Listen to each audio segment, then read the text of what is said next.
اعوذ باللہ من الشیطان اللعین الرجیم بسم اللہ الرحمن الرحیم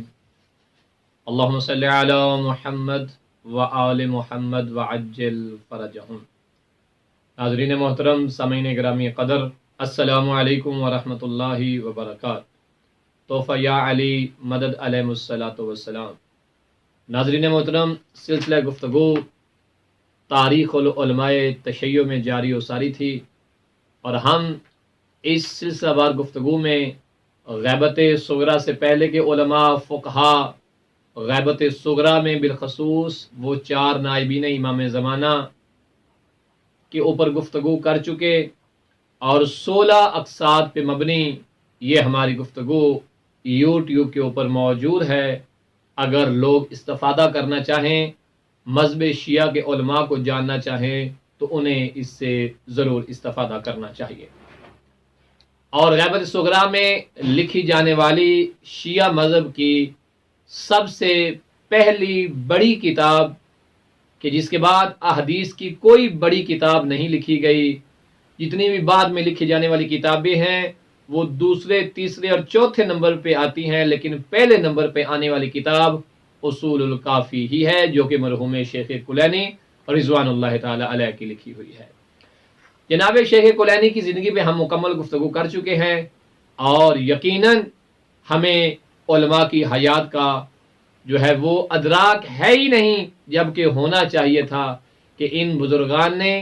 اہل بیت علیہ السلام کی تعلیمات کو کس طرح، کن حالات میں اور کن مشکلات اور مصیبتوں کا سامنا کر کے ہم تک پہنچائی۔ تاریخ العلماء کا مطالعہ چونکہ ضروری ہے تاکہ ہمیں اس چیز سے آگاہی حاصل ہو، تو مجھے بھی جب تاریخ میں مختلف کتابیں ورق گردانی کرنے کا موقع ملا کہ میں ان ثبوتوں، ان قائدین اور ان بزرگ علماء کی حیات کو پرکھوں اور دقت کے ساتھ ورق گردانی کروں، تاکہ اپنی قوم، مذہب اہل بیت کو ماننے والوں کو بتا سکوں کہ ہمارے علماء کی کاوشیں کیا ہیں۔ خدا کی قسم، جب اس کوشش میں تاریخ کے اوراق انڈیلے اور علماء کی تاریخ کا مطالعہ کیا، تو دل خون کے آنسو روتا ہے کہ جن بزرگان کی محنتوں کی وجہ سے آج ہمیں صحیح پہچان، صحیح راہ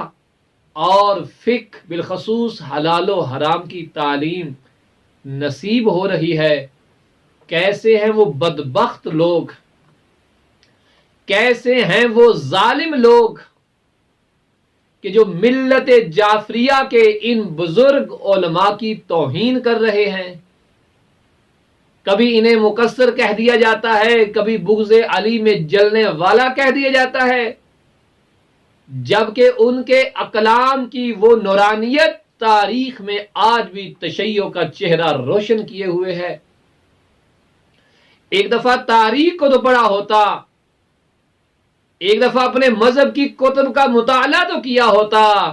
اے نادان تجھے پتہ چلتا کہ مرحوم کلینی نے اس مذہب کو بچانے کے لیے کیا کیا ہے، مرحوم شیخ صدوق رضوان اللہ تعالی علیہ نے، کہ جس نام سے تجھے عجیب سی تکلیف ہونا شروع ہو جاتی ہے کہ ان مجتہدین اور مراجع عظام اور فقہا نے اس مذہب کی بقا کے لیے کتنی جنگیں لڑی ہیں، کتنے محاذ پہ گئے ہیں، اور کس طرح سے مرد میدان بن کے لوٹے ہیں۔ تاریخ نے ان کو کن کن اعزازات سے نوازا ہے کہ اگر یہ نہ ہوتے تو دشمن مذہب آل محمد کو ختم کرنے میں کامیاب ہو جاتا۔ لیکن یہ کیسے ممکن تھا، یہ کیسے ممکن ہو سکتا تھا کہ جب اس دین کا وارث پردہ غیبت میں موجود ہے، اور اس کے یہ نمائندے، اس کے یہ نوکر، جنہوں نے اپنی اقلام کی طاقت سے، اپنے عقل اور اپنی ذہانت کی مہارت سے اس دین کو ہم تک پہنچا دیا۔ دل خون کے آنسو روتا ہے، بڑی اذیت ہوتی ہے اس وقت کہ جب لوگ ان بزرگان جن کی محنتوں کا نتیجہ آج ہم قرآن کو بھی سمجھ رہے ہیں، احادیث کو بھی سمجھ رہے ہیں، معصومین علیہ الصلوۃ والسلام کے ارشادات کو بھی سمجھ رہے ہیں، ان بزرگوں کی کوئی توہین کر دے، جبکہ معصوم فرماتے ہیں کہ ان کے اوپر جسارت کرنے والا گویا ہمارے اوپر جسارت کرنے والا ہے، ان کی توہین کرنے والا گویا ہماری توہین کرنے والا ہے۔ میں ملتمس ہوں تمام لوگوں سے کہ جو فقہا اور علماء کی توہین کرتے ہیں، اگر آپ کے اندر تھوڑا سا بھی علم ہے، تھوڑی سی بھی عقل اور شعور ہے، خدا را اپنے ان عظیم علماء کی تاریخ کا مطالعہ کرو۔ میں دعوے سے کہتا ہوں اگر غیرت ایمانی کی تھوڑی سی بھی رمق ہوگی، تھوڑا سا بھی ایک قطرہ اور ذرہ بھی اندر ہوا تو اس توہین بازی سے باز آ جاؤ گے، اور علماء کی سیرت پہ عمل کر کے ہم سیرت آل محمد تک پہنچ جائیں گے۔